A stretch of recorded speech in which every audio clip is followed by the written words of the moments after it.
Better still, enemies? No. Okay. We should be okay. So, I will start off talking about the video, but at the same time telling you something that an article came out. I think it was in Fortune or in Forbes. All you have one, other than your two shared. I think all you have one. There's two here. One. Extra, two. Yeah, each of you have one. That's easier. We'll get, yeah.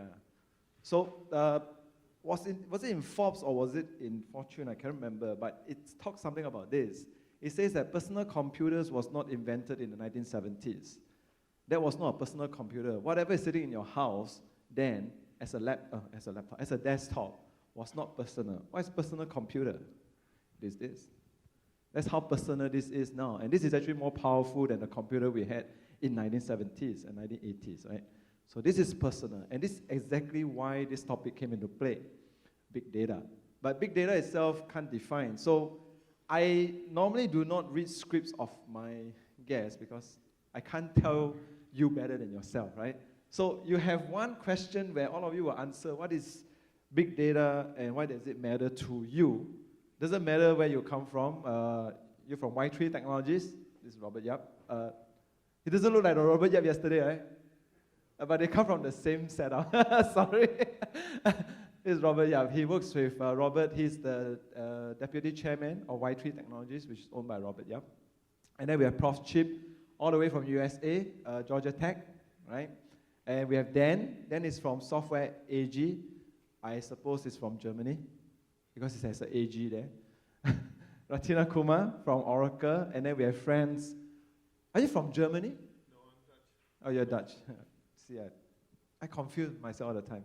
So we'll start this. What is big data to you and why does it matter? And then more yourself first, introduce yourself.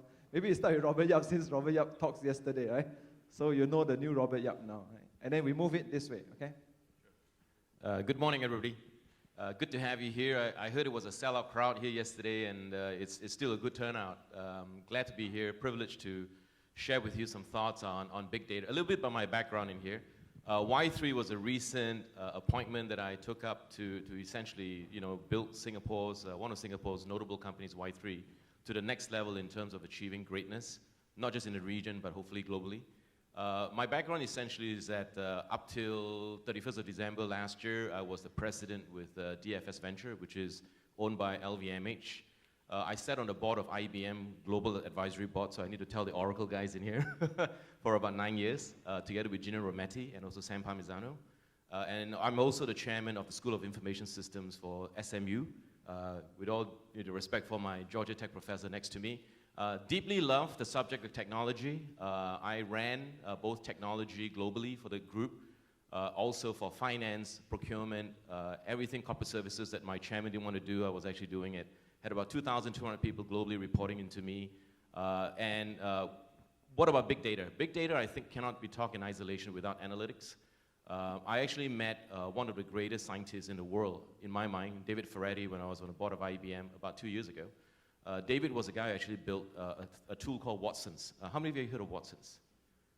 Okay, if not, then we'll talk a little bit more about it. I'm really hoping that you guys can ask me questions, because I don't know how much data you want to know. And so big data is something that is actually happening very rapidly in here. You saw the stats on it. I think this stats is only as good as it was maybe about a year ago. The way that it's exploding right now from the volume, the veracity, the velocity, and the variety into the big data coming through. Cognitive science, analytics right now, that actually predictive analysis is actually going to be one thing that's going to be in tandem with big data. So you're going to hear a lot of stuff about big data in the press in here. Some people know what they're talking about. Some people think they know what they're talking about in here. But really, big data is nothing more than just a huge agglomeration of structured, unstructured data that's coming from a whole mass of information out there. And the biggest one, the video is correct, is actually unstructured data in here, which is the social media, the information that's feeding through, and that's influencing behavior of customers worldwide. So I'm going to pause for a moment in there and pass it on to my colleagues in here, and then we're going to have some fun, okay? Yeah, thank you, Robert. Chip. Okay, thank you, and good morning, everyone. Delighted to be here. One of the reasons I'm here, besides just enjoying Singapore, is Georgia Tech is starting up a new center on the next generation logistics with the National University of Singapore. And big data is a major target for us, focus area for us. And in terms of what we are really interested in this context is, how do you monetize data? There were a lot of data that were coming up that were shown on the screen in terms of what we're seeing, but what's the value in it? If we invest in using it, using next generation analytics, what are the implications of it, not only from a methodological point of view, how to extract this data, but also how to manage the changes that will occur at the corporate level that must occur in order to take advantage of this new information. So that's one of the things that we're particularly interested in. And the whole issue of analysis in real time based on real data and some of the challenges of dealing with it without too much latency are some of the focuses of this center. So with that, let me go ahead and turn over the mic. Sure, to Dan, right? Our Okay. colleague here. Hi, thanks. So Paul highlighted one of the key problems of my company, which is no one ever knows who we are. You know?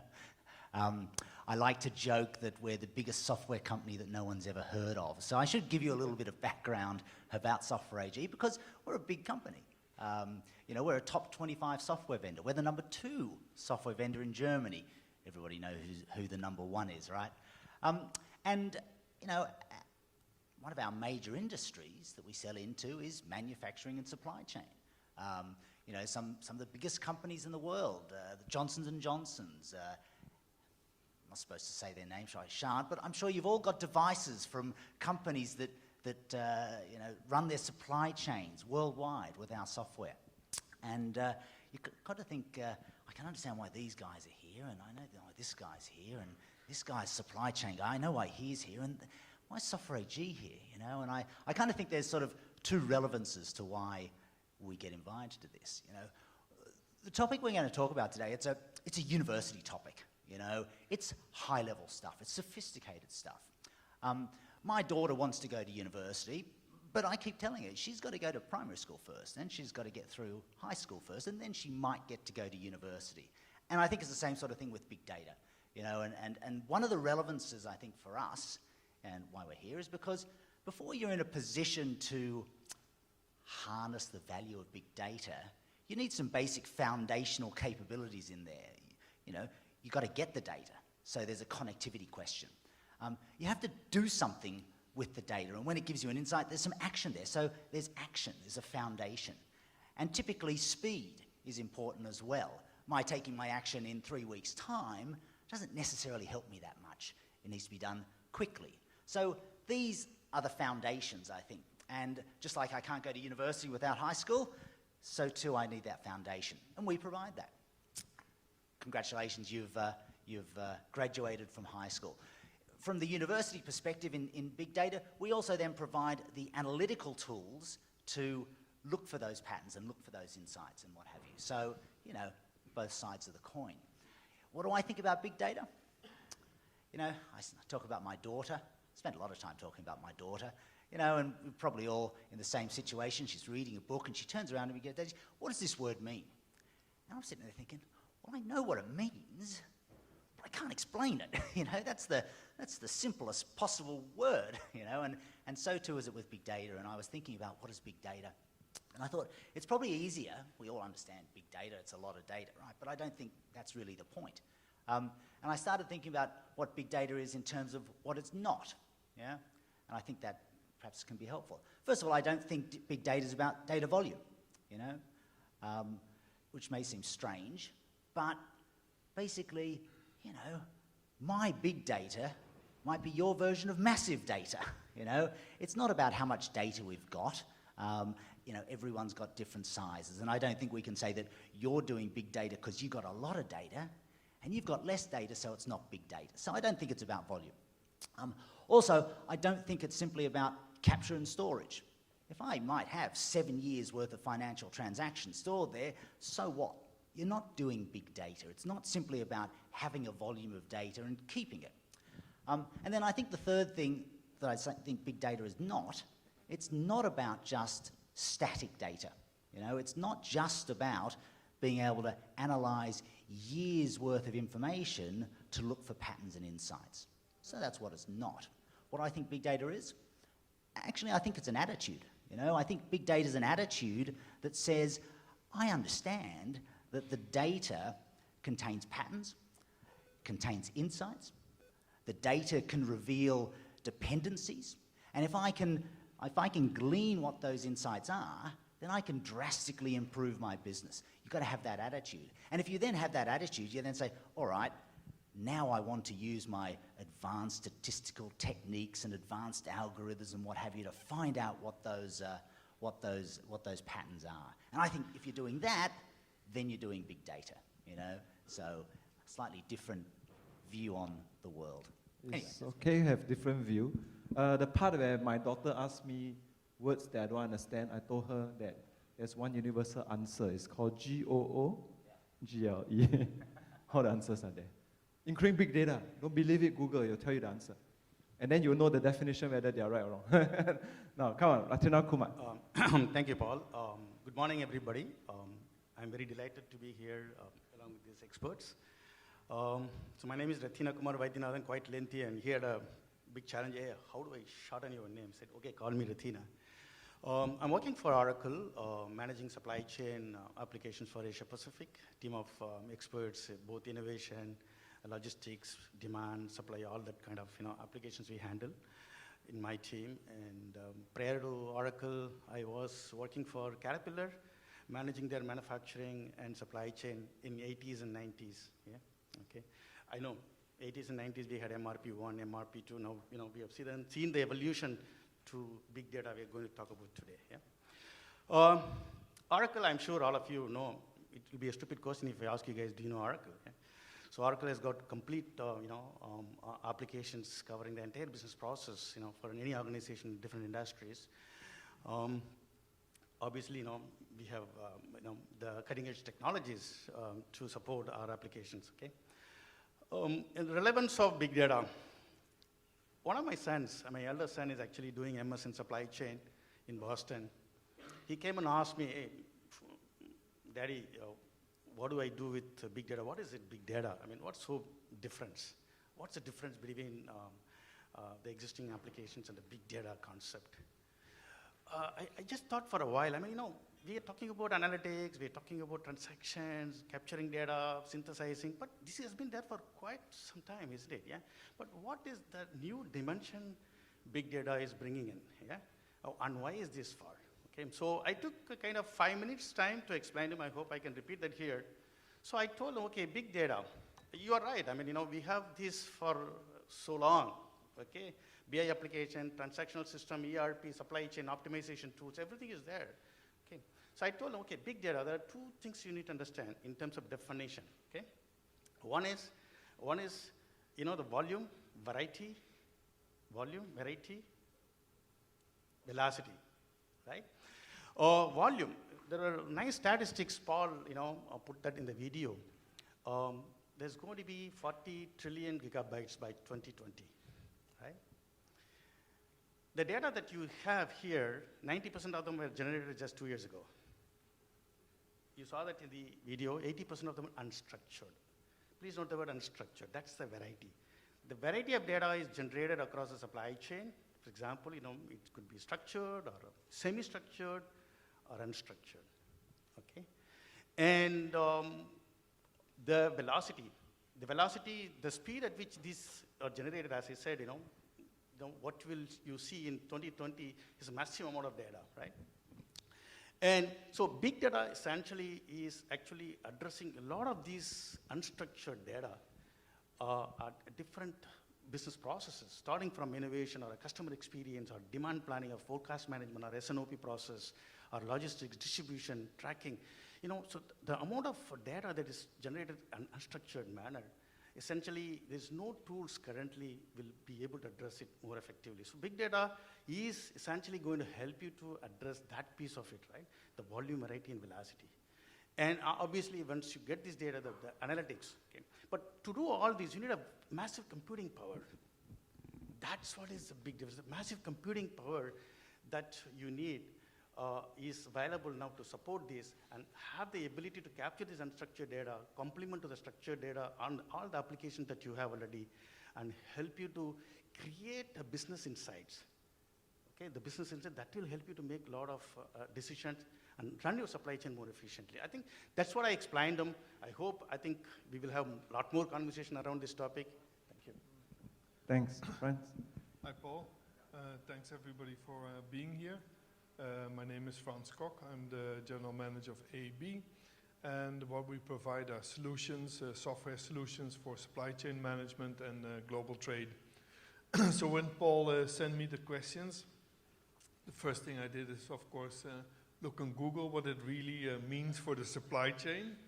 So I'll start off with that. It says, it provides supplier networks with greater data accuracy, clarity, and insights. This leads to a more contextual intelligence sharing across the supply chain. That's a mouthful. Then I was thinking, what does it mean of myself? And I've, of course, been in the supply chain industry for over 20 years and used to work for a hardware manufacturer. And of course, the factory always said, guys in the sales team, what products, what solutions do you need? What do we have to develop? As in those days, some of the parts had lead times of 3 to 6 months. So you had to forecast a long time ahead. So what we did is we looked at historical trends, we put a spreadsheet together, and then as a sales team, we would look at those spreadsheets and say, hey, I think this one is going to be a little bit more, this one is going to be a little bit less. And in those days, the guy that ran the factory said, I would really wish I had tools to kind of make this more accurate. Because along that whole supply chain, you keep buffers. So our suppliers kept buffers, their suppliers kept buffers, and of course, we in the factory also kept buffers. So I think by analyzing big data, it becomes more from forecasting on gut feeling to predictability. It becomes more accurate. You are able to spot trends in the market and have a leaner supply chain. So that, I think, in brief, is what big data means. Okay. By the way, Paul, I didn't get your questions. I didn't receive your questions at all. You didn't? Really? I'm going to penalize you for that. But it's okay. You're handling it very I can well. share them with you if you want. You're handling it very well. But let me do this, right? I summarize what they have said so far. You want me to? I got only 3 words, and it starts with C. Firstly, it's complex, for sure. Whatever is coming out sounds very complicated. Definitely, that's what big data is all about. The third point, I'm actually confused. I find that there's a lot more things inside there than what I thought it was. So that confusion, the complexity, and the complication essentially is the reason why big data is there and sounds like a very expensive solution. Sounds like a very expensive software. I'm not sure. But maybe you go into one of the questions that came out in the video and it says, what does it solve? Is there specifics to this? Have you seen example of this? What does big data solve? What does it help? Does it commercial value to it? What does it really solve? What does it bring as a value to companies, to clients, to consumers? Any one of you want to take on? Or I want to go that way? Robert, why not? Firstly, I'm just going to step down here a little bit. I'm getting a bit of motion sickness because the stage is moving. Really? No, you are moving. Big data. Let me share with you, at least from a multinational perspective, and this is when I was with DFS. And the complexity around big data is the fact that the amount of information right now that's coming in from the social media, right? Information today that captures customer feedback, whether it's actually going to be on Weibo, Taobao, or on Facebook, all that information influences customer behavior. So about 2 years ago, we started embarking on an e-commerce O2O platform for DFS because it is a $6.5 billion business. Can I explain O2O? Sorry. If you don't understand what I'm saying, just raise your hand and say, can you just simplify your language a little bit? I do apologize. O2O basically means offline to online. In traditional sense, back in the year 2000, it was brick and mortar versus basically click and mortar, that kind of stuff, right? Nothing has changed, it's just that a lot of jargon has been thrown into it. I do apologize if I come across using a lot of terms that you may not be familiar with it. And so about 2 years ago, when we went into e-commerce platform, we realized that the consumer behavior was just not influenced in terms of putting up a website. It was influenced basically by information that was coming across social network. It was information coming across different websites. It was information coming across Twitter. Everything and anything right now that influences customer behavior. We did a poll analysis together with Nielsen and mystery shoppers in China. We discovered, and China for the luxury business is 50% today of the global luxury business in the world. And the global luxury business with LVMH and all add in is about close to about $1 trillion. Half of that is actually driven largely from the Chinese consumer, let me tell you that. So it's very exciting that it is a market that most luxury companies are targeting. And the information was passing through. We discovered that when they travel, 70% of those, whether they're in Gen Y, millennia, or in the age group 35 and below, are influenced in terms of their purchase behavior, where they go, who they go to, what they buy, whom they buy with, how much they buy, was influenced basically through the social media. So we were in a dilemma. How do you build an e-commerce engine today that influences customer behavior, right? It goes all the way up to the value chain, even before they start traveling, i.e. they go into the mobile device in here. And by the way, mobile devices today is the most disruptive technology in the world, right? If you check your mobile device in here, people access information through mobile devices before they even touch the tablets. So we had another sister company called Sephora. How many of you heard of Sephora? Oh, come on, the ladies gotta raise her hand. Sephora, right? Okay, Sephora, I checked in with the CIO and CMO, Sephora US, not Europe, and I said, if you had to redevelop your entire e-commerce platform, how would you do it different? The CMO and CIO said to me, we would build on mobile commerce first and evolve to the website.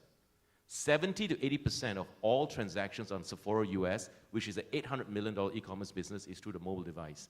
And the mobile device right now is used to basically scour information even before they travel. So even as we develop our e-commerce platform, one of the discovery that we had in here that we had to tap on the social media and the big data that's outside in basically the cloud and influence that behavior before they even travel to our stores, to our airports, and even to our e-commerce website. That means the data we're dealing with right now is amorphous, is undefined, it is fluid, and it changes by the minute, right? Let me give you an example. Does data change by the minute? Absolutely. There was once this story, and it's famous. There was a Burberry catwalk. How many of you know the brand Burberry? Good, okay? It is a very nice brand, okay? So they had a lady who was on a catwalk. She was wearing a new trench coat. You know, Burberry's trench coat and all, right? She tripped and she fell during the catwalk. The word got out. The Twitter message started blasting the whole world in here. And it was basically bad karma for Burberry because the model fell, the trench coat was torn, and the Twitter messages was going out, not about the product, but about the brand. Now, the intervention that came in was incredible. Burberry actually had 100 people intervening on the social media to ensure the data coming through and the feedback coming through was more positives than negatives actually that influences it. So one of the discovery that we have is that if you are a retailer, if you are running an e-commerce engine in here, how do you mitigate, how do you involve, how do you influence, how do you tap, how do you actually change the behavior of customer by going all the way upstream these days into the social media that changes and influences people. And that is what big data is largely sometimes all about in terms of the veracity, variety, and the whole amorphous data that's coming in here, and yet it influences your business. The question is that can you apply analytics to it? I do have an answer, but I'm just going to pass it to my colleagues first and hear what their answers are first, okay? Sounds like it's trying to solve rather than solve, right? It's not solved yet, so Yes. Prof. Chip. You've passed off the hard question to me. Actually, in terms of what it solves, let's say how it has impact. And let me take another set of examples that come from Carrier, trucking company, pickup and delivery. And the question is, where do we see data that has value that can have impact? And let me give you some examples of that. we see, and our analysis have shown that there's a great deal of value in traffic information, traffic data. Now, when there's no traffic, there's no value. If you're, if there's too much traffic, there's also no value. But most of the time, when traffic is moving, there's some congestion, it can be very valuable. The two examples in pickup and delivery are using real-time traffic data to dynamically route and reroute, en route, trucks going from origin to destination. And we've been able to show that there's significant value in that in terms of productivity improvement at the fleet level. Another example is sequencing stops, dynamically sequencing stops based on real data. We've also shown that there is significant value in being able to resequence stops for pickup and delivery. Now that's using real-time traffic data and being able to analyze it very quickly, where the latency of the decision-making for rerouting and resequencing is very quick. And we're not always guaranteed, the latency will be very short. Let me give you another example of where data has significant value in pickup and delivery. Most less than truckload fleets, 70% of the requests for stops come in on the day of the request. In other words, you're constantly getting pickup requests during the day and having to readjust your fleet as a result in terms of who's going to pick it up, when you're going to pick it up, what kind of resequencing do you do, and how do you reroute. And if you have historic customer data, and you have some idea of how often the customers are going to go ahead and call in that day, you can cheat a little bit on your routes and do a little predictive routing, anticipatory routing, and also resequencing at the same time. And we've shown that there's significant information value to that in terms of productivity improvement for your pickup and delivery fleets, which is a major part of the cost of a less than truckload company in the United States, at least, and I'm sure here. This is going to have value as well here.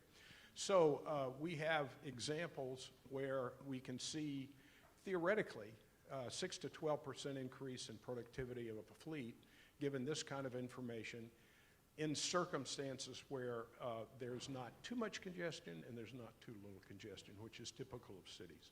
So those are examples where we really do see value. Yeah, applications that's being done. Any one of you want to take on? Come. Well, I think the word there that really is important to key in on is latency. And you ask, for me, what's the value of big data? Well, of course it. Really, what does it solve? Sorry? What does it solve? Well, exactly. But let me tell you, I look at this and I say, basically, I draw this picture, right? Something happens, and then you realize it happened, and then you do something about it. And there's basically a delay between all of those things.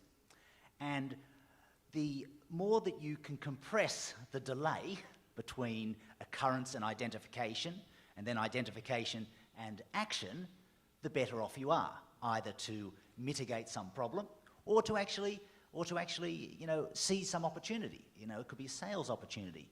And I think that's what big data gives us the opportunity to do, is to recognize that something's happened. It might be via Twitter feeds and Facebooks and what have you. It might be via feeds from your suppliers and other people in the supply chain. It might be from order systems and the like. So recognize it sooner and then do something about it faster, either in an automated fashion or in a manual fashion.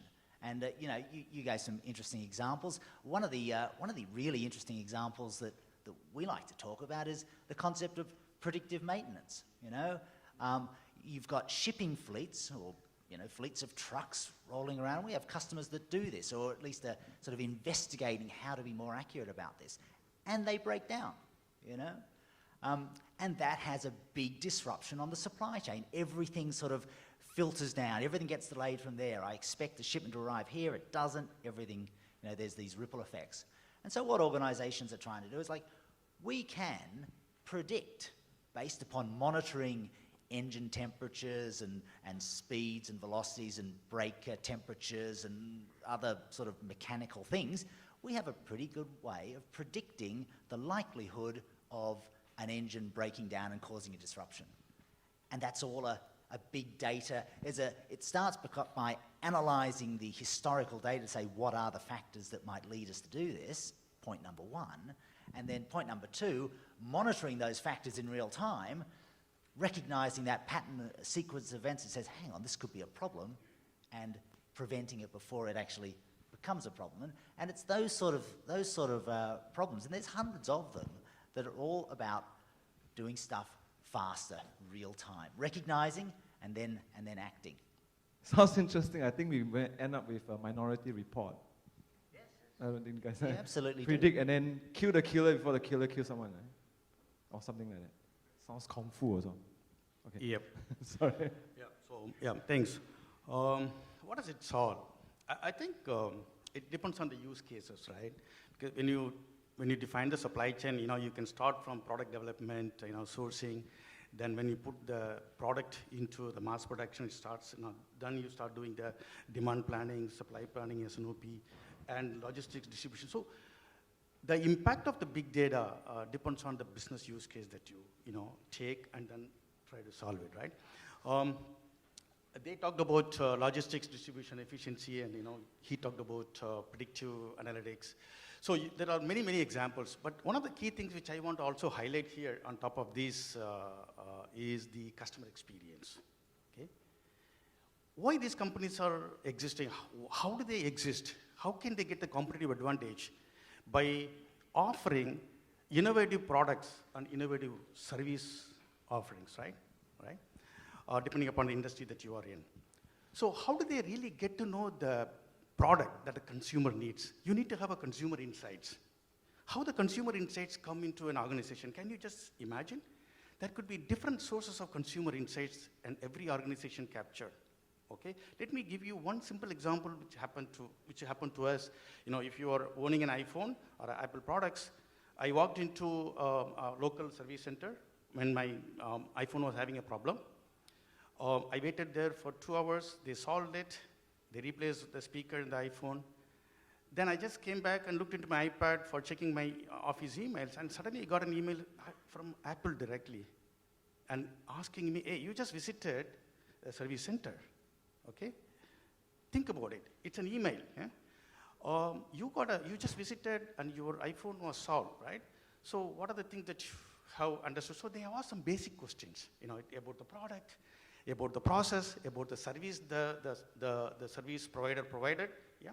So it's all about how this feedback is going into Apple. Again, imagine hundreds and thousands of these emails go into Apple's big data server, which is semi-structured or unstructured. But what do they get out of it? What do they get out of it? Essentially the consumer insights, what the consumer feel, the sentiments of the consumer, right? And that is what is going to lay the platform for Apple to think about how am I going to solve these problems in my future products or my next release, right? So the innovative offerings, either product or service, the consumer insights most of them are unstructured data, and how you actually use big data to solve this problem.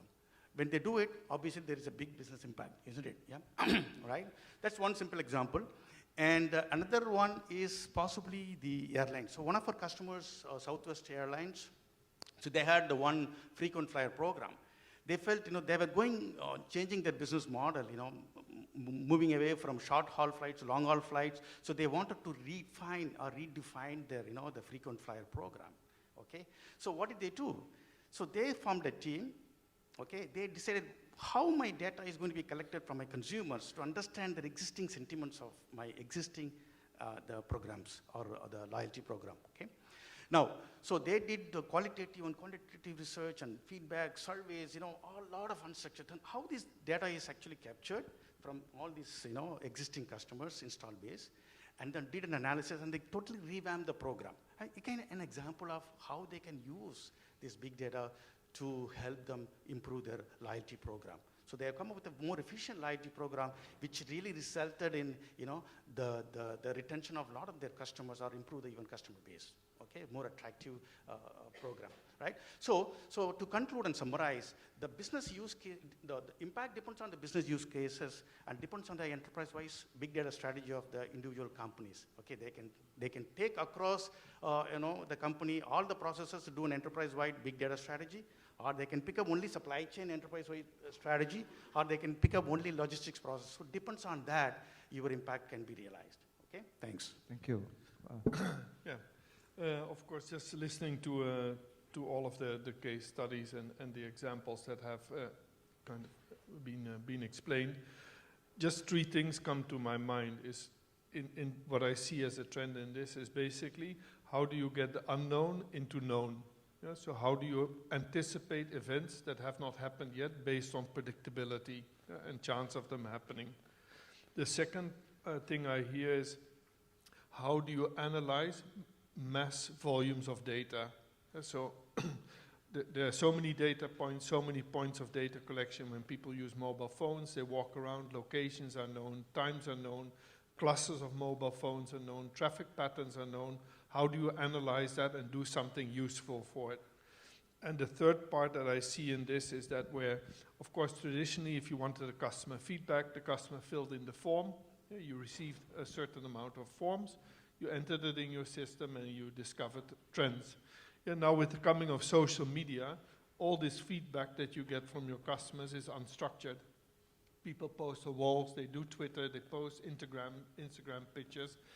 And how do you kind of analyze all of this unstructured data and unstructured formats where you actually would prefer everybody to fill in a standard form and give you feedback? And I think with those three things, you kind of cut down to the core of big data analytics and how it can affect the way kind of you talk to your customers, the way you present your products, and the way you kind of model your supply chain. Thanks. That was a very good summary. Can I just say one other sure, thing? Sure. My Oracle friend here made a very good point, about sort of customer experience. One of our customers is Johnson & Johnson. And Johnson & Johnson, they can tell you that 99.5% of all of their shipments ship on time. They know that because pick, pack, warehouse, they know that. They cannot tell you what percentage deliver on time. And I guess some executive in Johnson & Johnson, or a group of them one day said, you know what, ship on time doesn't really matter. It's deliver on time that's the key metric, isn't it? It's what the customer doesn't care that you shipped it on time. The customer cares that they get it on time. And, it's a mindset shift. And I wonder how many, suppliers have the same sort of problem. It's about what the customer experiences and how I have to deliver on time, and how can I understand all of the events that are occurring in my worldwide supply chain to make sure that things get delivered on time, or if they're not going to be delivered on time, I can identify that and interact with the customer ahead of time to justify that. And you sort of think, Johnson & Johnson, what's in it for you? They've already sold the product, they've already got the money.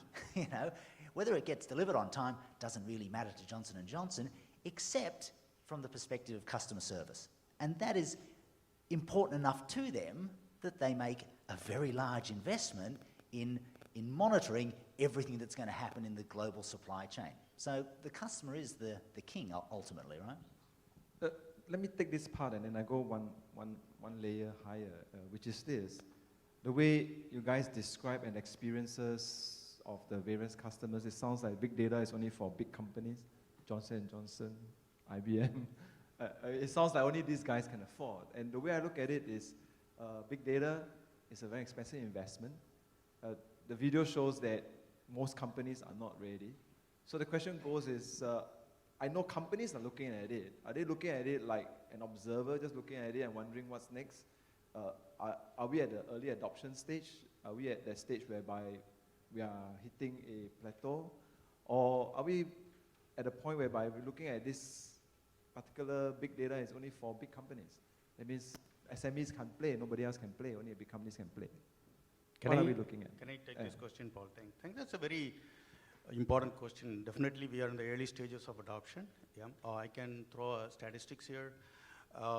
Global statistics of a survey done. I think 8% of the shippers have started using big data in certain use cases. Yeah. It could be innovation or it could be logistics, optimization, or whatever. Yeah.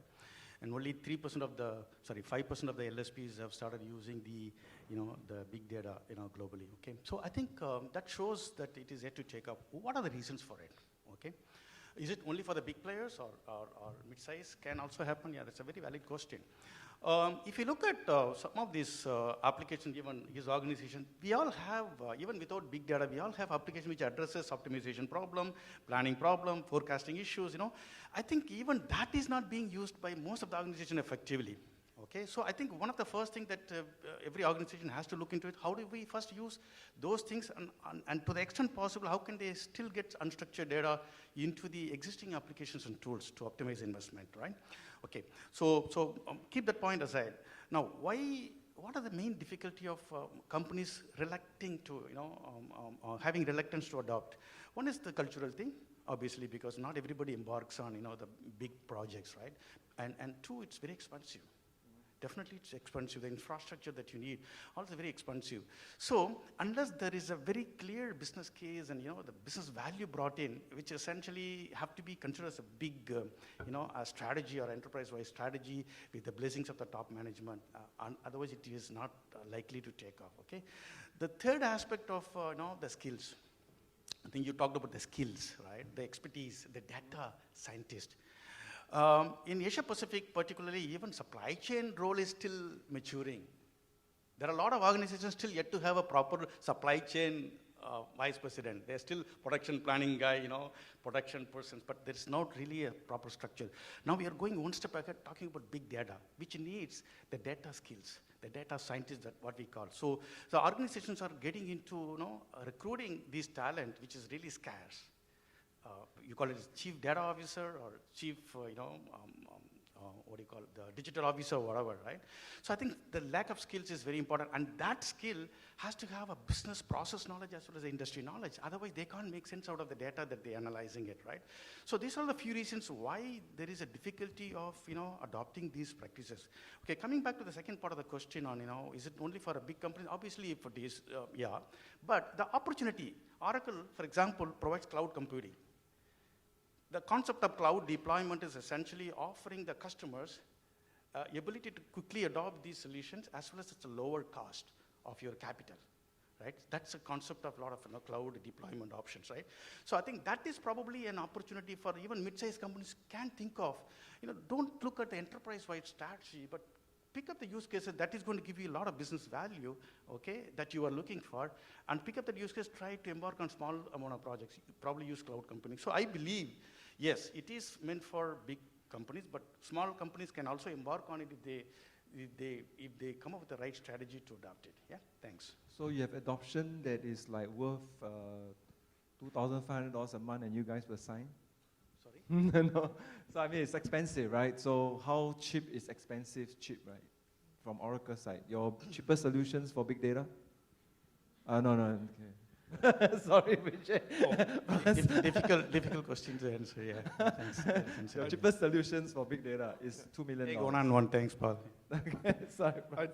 I'd just like to comment on it, looking from a slightly different angle, is the definition of what is a big company nowadays. Because actually, all the new big companies coming up are asset poor. They don't own a factory, they don't own a big office building, and in some cases, these multi-billion dollar companies have less than 100 employees, where traditionally we would take a Johnson & Johnson as being a big company, or Procter & Gamble, or Singapore Airlines that has been there for at least 50 years. Nowadays, we see a lot of emerging technologies coming up, and we see these companies like Uber or WhatsApp that actually own nothing except an idea, and the other difference is they're data-driven. And this data-drivenness defines them as being a big company, not having a factory or a range of products or 200,000 employees. So I think where big data really plays a role in this is in the agility of this economics. Where you used to build up, you say, I start my own company and my son takes over and I have 200 employees and I have a factory, and then you outsource to China. I think that whole business model in the next 10 years is going to go away.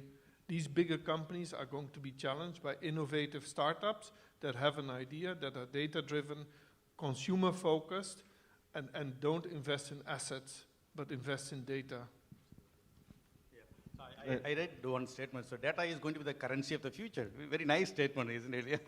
Data is going to be a currency of the free world. Eh? I think that was a very good question, Paul. Last year, in a conference among CEOs, I was asked a question, what is the future of work? And I think it's a very important question because the future of work defines all of you. It defines all SMEs. It defines all multinationals right now and what the impact is going to be, particularly with disruptive technology. My view is that there are 4 seismic changes in technology that's happened in the last 10 years that is irreversible. And again, pardon me if I go a little bit of details in here, and I'm happy to take Q&As later on to say, Robert, what the hell did you just say just now, when you use all these technology terms, right? But you have to understand a little bit of technology, then you know what seismic changes has actually changed our landscape. And does it impact the SMEs? And my answer is yes. Is it affordable? The answer is yes, eventually. The first seismic change that happened in the last 10 years was a thing that was called virtualization and grid computing. Grid computing and virtualization changed the entire affordability in terms of the release of computer power, computer hardware, computer storage right now, that has actually changed from on-premise to something that you can actually install in massively parallel data centers in here and reach to the customers right now at a very low cost. Case in point, Amazon Web Services, Google, you name it, you know what I'm talking about in here. That's all predicated on grid computing and virtualization that took place about 10 years ago and accelerated. And yes, I was part of the strategy with one of the IT companies that I'm still under Chatham House rules. I can't talk too much about it, but it is there. The second thing that changed was cloud services and cloud computing. So cloud services, cloud computing is really about the reach in terms of solution. It's no longer about products, it's about services and solution, reaching out to the masses. In the old days, which is like 15 years ago, you're always talking about installing software products and all that. And today, it's about delivery of services and solutions to the customers. Again, case in point, IBM today is investing 70% of all its R&D, 70% of all its R&D in cloud solutioning, in mobile computing, and in cloud services. Go figure, right? That's the second one that changed. The third thing that changed is what we're talking about in here called big data. Big data is about, there's no recognition right now in terms of boundary between structured or unstructured data. It is just big data that's out there. That's changed our life. The last thing that is at our doorstep right now that's going to change, again, the future of work is cognitive science and analytics, which means, to your point that you talked about Minority Report, how many of you actually seen a movie, Minority Report, Tom Cruise? Okay. A lot great. more. A lot okay. more. I'm glad for those of you who are playing with me, you're fessing up, that's great. The future analytics, which is already today, are self-learning, they're heuristic in design, and they're able basically to understand and self-learn going forward. That is kind of like analytics right now on steroids, that even the current versions that we have in BI, business intelligence in here, are trying to basically cope with the fact that the future analytics in here are all about self-learning, self-discovery, and heuristic algorithms right now that discovers for themselves. It is already happening. Case in point, DBS Bank today is already using it for their private banking platform. They haven't announced it, but they use it for profiling, for credit scoring, credit analysis in here, and very soon to advise their private bankers how to service their clients, all based on cognitive science in here. All the solutions will be predicated onto cloud services, on grid computing in here, which reaches to the SMEs that eventually, on a price point basis, it would be affordable. I'm going to close with this again. I'm going to pass it back to this esteemed crowd in here to share with you their thoughts as well. I met with a startup company that's growing very quickly and doing very well, together with the guys from Garena. I think you know who they are.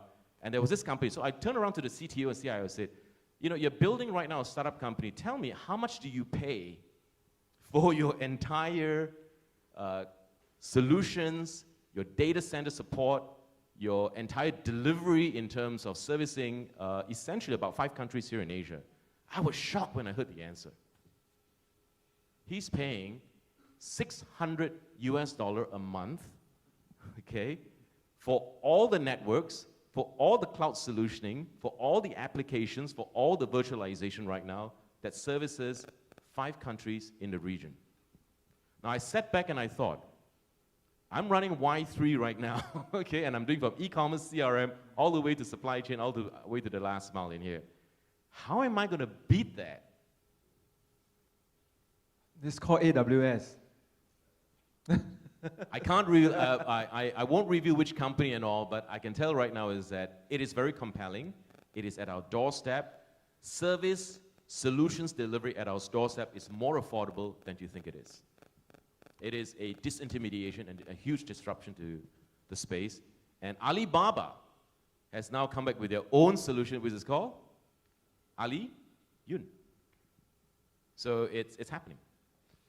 Sounds good. Okay, let me just make a few comments about some of the things that have been said. You're talking about the huge cost of big data, but we don't know what the ROI is. How do you determine the value? How do you monetize data? And one of the things that people have been talking about here have been analytics. But what are the fundamental methodological bases of these analytics? We've talked about the impact of real-time data on controlling your supply chain and how the next generation supply chains are going to profit from the added increased productivity as a result. But as we try to extract data or extract information from these data, and these data may have a variety of different representations, so it gets very complicated and kind of sloppy in terms of how you do it. We have to be concerned with latency that we talked about before. And then we have to be concerned with what are the underlying methodological changes that have to go about to base these analytics, these new generation of analytics on. Let me come back to latency just for a minute. Real-time traffic data is very valuable right now. But if I try to sell you traffic data 2 days ago, it's of no value, okay? So there's an example. The example that I gave you about rerouting and resequencing for pickup on a day-to-day basis, right now the company that I was referring to can do all those recalculations in about 35 minutes. If they can reduce the calculation down to 20 minutes, recalculation down to 20 minutes, there's a big bonus for them. So the value of data is very much a function of age. And so that's something that you've pointed out, and I just wanted to emphasize. Well, if we talk about next generation methodological basis for the next generation analytics, what kind of characteristics are we thinking about? Because right now the basis is math programming, which is deterministic, and it's very static decision-making tools and techniques. Well, they're going to be multi-agents. We're going to be decentralized control because the cost of communication is expensive. You'd like to have things as decentralized as you can. You want to explicitly have models that explicitly recognize that there's going to be variability and uncertainty in the data that's coming in. And we've already mentioned that these agents also are going to have different information. One agent is going to have a different information pattern, it's called, than others. And how do they cooperate and integrate in ways that are effective as they observe, learn, adapt, and decide in a sequential situation in real time. So these are some of the more fundamental changes that we in the university sees that we need to participate in order to put in place the basis of the next generation analytics for industry. Thank you, Chip. Want to add any more? Yeah, I mean, it's funny, right? I can certainly imagine yourselves sitting in the audience and reading about big data and reading about some of these stories and saying, wow, that's too complex. Yeah. You know, sitting on my side of the fence as a vendor, I don't think it's that complex at all, you know? It's It's actually not. And I think that these solutions are within the grasp of most people. As Robert says, there's all sorts of new sort of mechanisms to get access to the level of compute power that you need. You talked about data scientists. I can go on to Kaggle, I don't know if you know the website, it's crowdsourced data scientists, They'll do it for me, I give them a reward. These solutions are within the grasp of most people. I think the complexity comes from the scale. If I was DHL and I said I want to put sensors in all of my stuff, that's a lot of stuff. The complexity comes because there's just a lot of it. And I think that gets mitigated by phases and working out sort of low-hanging fruits and use cases and doing it over time. But the concepts themselves are pretty easy concepts. We have customers, very, very sophisticated digital factories, for example. And, they make copper wire and they make, I did the calculation, 151 million kilometers of copper wire a year. It's pretty impressive, right? With 200 people, so it's not a big operation, not in terms of size. And they're using our software to monitor the heat of the copper wire as it's getting produced. It's a very simple concept. They've been doing it forever. They've been doing it across 100-meter lengths of copper, which is not good enough. They want to do it on 25-millimeter lengths. The concept is very simple. It's no different to anything they've been doing before, but it's just the volume of data is increased. And from a technology standpoint, I understand that there are pretty easy ways of solving those sort of things, of providing them the computer power and to deal with what is fundamentally just an explosion in how much data they need to analyze. So it's not that complex. So if it's not complex, means it's going to be cheap, right? No. You have one question burning inside you? Your name, your company? Good morning, everyone. My name is Catherine. I'm from sunriseclick.com, e-commerce company. This is a startup company in Singapore, just have around 2 years running period. So I do have a question for all the SMEs. I'm a supply chain professional in charge of regional supply chain for my company. I do know that it's very important to understand customer experience for the last mile deliveries and also what customer need, so I can moderate and generate new services for our customer. For example, cash on delivery, different choices for the delivery time. But our company is quite small. We have limited budget to deal with the big data. We don't have a lot of funding to purchase the high technology to analyze all this data.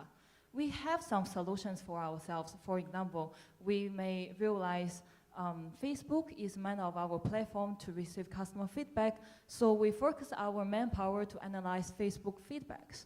Maybe we will focus on some key customers. There is a 80% theory. We use 20% of the for the key customers who really give 80% of the key feedback to us. We focus on them to save our time on analyze, because our focus is always to get the data as quick, as accurate as possible.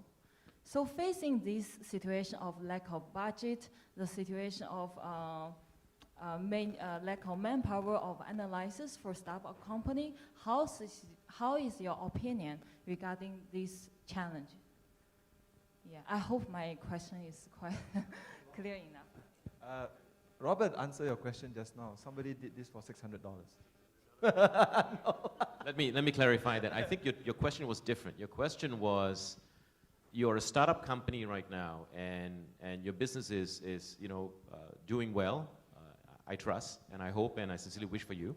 And your question is that you are at the position right now that is there anything right now from an analytics point of view, and also from a digital marketing segmentation where you can do analysis on top of it, that can help you to really support your business at a price point that's meaningful, right? I think that's where your question is. The short answer is today, there is none. And this is one of those spaces, by the way, you can sit down, thank you. And the short answer is today because business intelligence is still very much dominated by a few players out there. Of course, Oracle is one of them. Software AG is there as well as also a few other guys like MicroStrategy and all. But I think the future is that as you see more and more of, again, the whole concept of the evolution is no longer about the product, but it's about the service and the delivery, you will see the price point coming down on a cloud solution. I'm not going to speak on their behalf in here. I think they're more than capable to defend their own product strategy. But I would throw it to you this way, and I would say this as candid as I can.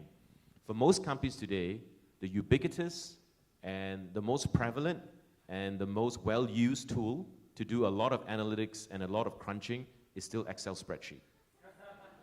Don't throw that away. Robert, you say that future. What is your future? 1 year, 3 years? I think for me, if I look at the whole space that's actually playing up right now, and so many people are moving towards this whole cloud solutioning, the cloud industry is actually going to take off in a very, very big way. And I would see that some of the mid-sized companies like myself, Y3 in here, we will be stepping into this space. We will be getting into the CRM space in here. We will be getting into business intelligence. We will be offering the whole analysis, the whole BI tool as a service right now to SMEs, and that's our target. And it's at a price point today that we understand the nature of their business. We want to basically modularize in such a way that it is meaningful to them, and it's something that we can position very closely with them. And so it's not to say that we are actually going to compete against the bigger boys. We supplement and we complement the solutions that they have, because the base product we're going to use in here is still going to be those big boys products that they have, except what we do is we splice and we dice it, and then we offer to it in reports right now, in analytics tools that is affordable to the SMEs. In Excel form. There wasn't a sales pitch, okay? It was just telling you what the future looks like. Try to pull a fast one on you. You guys want to add on to her questions? No? Okay, come. One more question. I think it's Michael, is it? Michael here, T-System Integrator, Deutsche Telekom. Okay, the question that I have is for big data, definitely the building model for big data, there's a lot of purchase. For instance, the hardware, the storages, the software, Oracle, SAP, Microsoft Dynamics, the data center that hosts the cloud, shared cloud model, network capacity. So it's not an easy investment. And basically, we can't really take a module from SAP or Oracle and then just put inside our business, because the business local adoption may be very different. So therefore, my question is, in the conceptual phase, to solve a business solution with a high investment, typically what company will do? Because I do receive a lot of RFP from my customer as a system integrator.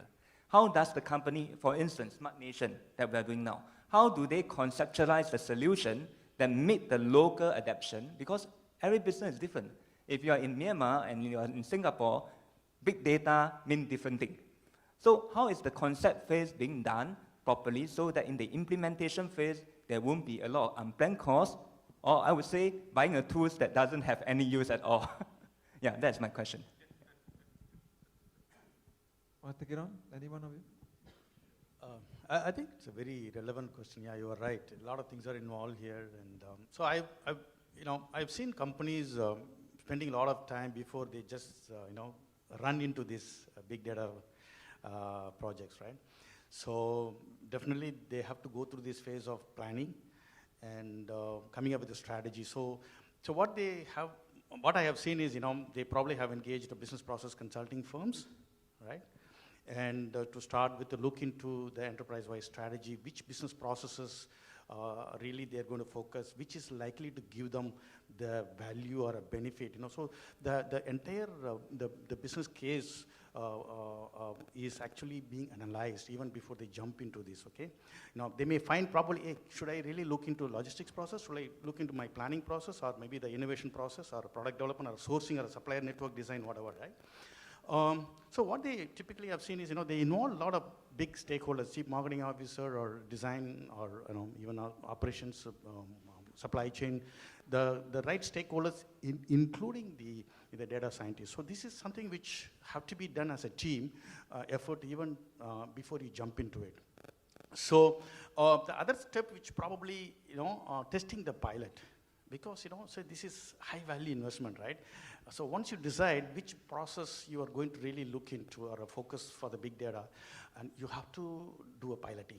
Okay, the pilot is where they're going to test the hypothesis and the value or the likely return to make sure that they're embarking on. They don't come back and then say, oh shit, I have taken a wrong project, this is going to result in, So these are some of the few steps which you can, I've seen people adopting it.